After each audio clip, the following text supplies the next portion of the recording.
Next, we're going to look at Peter O'Brien. And first, I'm going to show you one of his prints. There are only 50 of these. This is a morning cowboy scene, like they're getting their breakfast on, they're getting their game on. We've got the stagecoach in the back. This print is only $75, and like I said, there are only 50 of them, and we just got it into the gallery. It's a fantastic period piece. Peter does amazing watercolors, and they're very economical in the way he paints them. If you look at this scene here, the brush strokes are actually, in my, not to be critical, but the brush strokes are actually quite crude. Yet, when you look at the piece as a whole, it appears extremely detailed and very, very coherent, very cohesive. The colors just kind of blend together, and you know exactly what this is, and you get a feel for the majesty of the mountains and the smallness of our little farming life and everything. We seem to just kind of fit right in everything, and these sort of like nature themes are common in Peter's work. I'm going to skip over here to a piece I pulled down off the wall. It's hard to see. This is a very organic, kind of decaying tugboat. It's called Mystic Tug. There again, if you look at the brush strokes really close up, I mean, he has just been very economical in his brush strokes. I mean, you can tell this guy practices and practices and practices and makes extremely deliberate brush strokes that fan out into amazing color. And I'm sure, because, you know, with the nature of watercolor, once the paper's stained, it can't be stained over. So I'm sure he does many different proofs, many different rough drafts,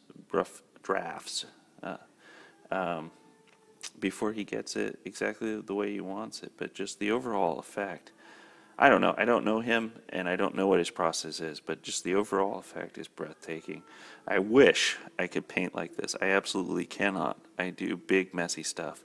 But another thing I really like about Peter is his signature.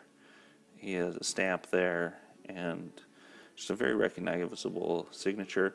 And it's small, but it's very, very much in line with his work, and I love it. Next, I'm going to show you a piece, and I have it down here on the floor because it's sold. It was in the gallery for a long time. I couldn't believe it didn't sell, and it's quite a. I mean, this is a chunk. It's a $1,500 painting, but we couldn't let it go for any cheaper because it's so fantastic. And if you look here, this is of a church that we all of us who live here locally, we all know this church. It's on the other side of the river, and we've all seen it. And just that mood, kind of like ghost of the past like mood. Like, this is an old church that is no longer active, and the sign is sticking out directly towards us, but there's a shadow of it on the wall. It's kind of like the sun setting on this church. The time is setting on this church. Its usefulness is gone, and it's a ghost. And it's very poetic in my mind. I think it's amazing. There again, if you look at it up close, like right here, the brush strokes are amazingly crude. But and unfortunately we're dealing with a glare here, but when you take a step back, it all blends together. He makes very deliberate moves and in his work. It's amazing. I absolutely love it. So this is Peter O'Brien. This piece is not for sale. If you wanted this piece, you're going to have to wait for him to paint another. The other pieces I showed you are for sale, and come in and get that print. It's not going to be here for very long.